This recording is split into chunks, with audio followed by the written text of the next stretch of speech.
The XC60 is Volvo's volume leader, and by quite some margin. Makes a lot of sense. Mid-40s, you are in a T5 and you're all set to go. It's a very, very lovely, quite handsome looking, small, compact, mid-size, not quite large enough crossover. If you want a fashionably equipped T6, either Momentum or Inscription, you're in the 55 to 60 range, and things are very interesting at that level.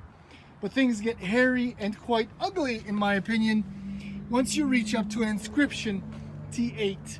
Base price for the plug-in hybrid, over $72,000. Sure, 400 horsepower, 472 pound-feet of torque, but 27 kilometers of range, weighs 450 pounds more than a T6 on which it is based. If you're curious with options, this one, there's one option that's very important on this one, and that's the four-corner air suspension, but this one retails for $85,000. Nope, sorry. T6, wonderful. T8, never. So let's just do a quick tour of the inside, because this is a Volvo, and their interiors, as of late, are absolutely gorgeous.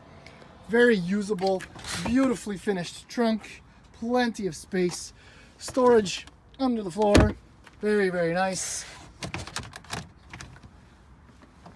Back seat, very spacious, beautiful fit and finish. Again, after that, up front, the seats, absolutely fantastic with the Inscription trim. They're completely loaded with absolutely every bell and whistle. This start button, kind of weird because you got to start and stop it by turning it in the same direction. I don't know, whatever.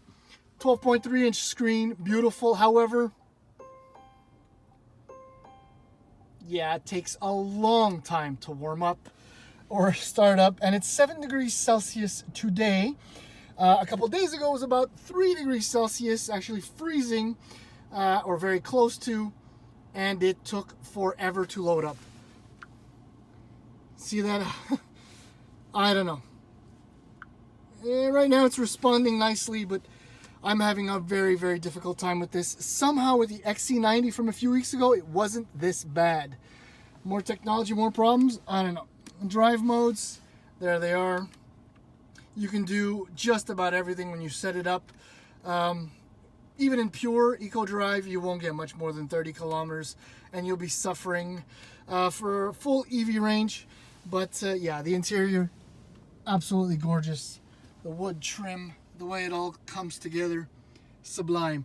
On the road, again, T8, not my cup of tea. Let's go. So driving the XC60 T8 comes down to a few things. The two highlights, 1.5 highlights, okay? One of them is the power, which is actually nice, and the car does suffer from a mild amount of torque steer. You can deal with it. However, having said that, 472 torques and 400 horsepower, very underwhelming compared to what an X3 M40i will give you, and the numbers are much lower, much lower. The other thing is, the half highlight is that you can, in pure drive mode, manage up to about 28 kilometers, 100% electric drive. But it will drive me to drink, because it requires an immense amount of concentration, of feathering of the throttle. In fact, it's just a pain in the butt, right?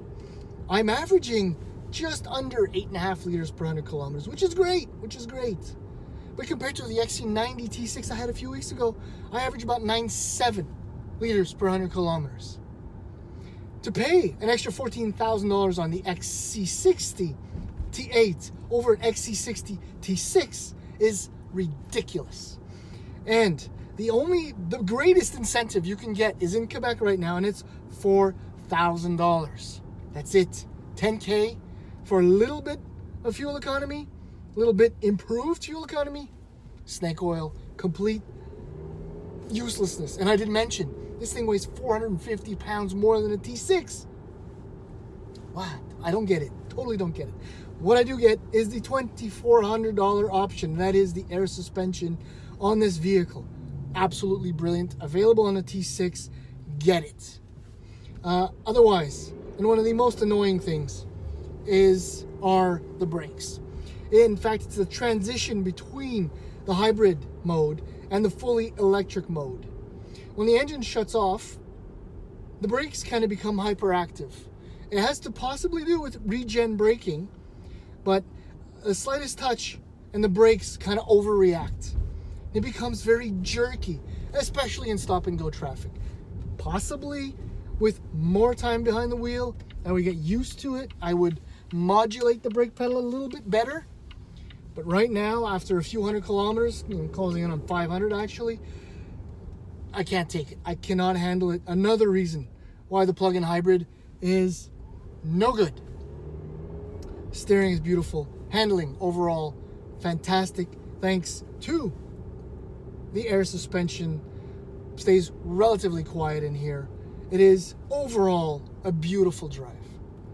The bottom line, avoid the T8, save the money, get a T6, and you will absolutely love everything Volvo has done, with the possible exception of when the temperature drops and the screen takes all that time to load.